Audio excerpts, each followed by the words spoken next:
Mobil warga dirusak oleh pengunjuk rasa di Jalan Urip Sumeharjo, Makassar saat aksi unjuk rasa Hari Buruh 1 Mei 2025 lalu. Dari hasil rekaman, pengerusakan terjadi di depan kampus sesaat setelah mobil tersebut melintas. Terlihat sejumlah pemuda yang memakai baju serba hitam langsung memukul bagian kaca belakang mobil hingga rusak parah.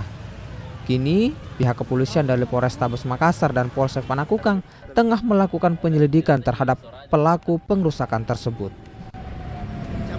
Terkait dengan penanganan perkara ini, diduga tindak terjadi pengerusakan ini nanti tinggal menunggu petunjuk pimpinan, apakah ditangani di Polsek, di Panakukang, ataukah di Satreskrim Polrestabes Makassar. Oh, tapi sudah dilakukan penyelidikan Bang terkait pelaku ini?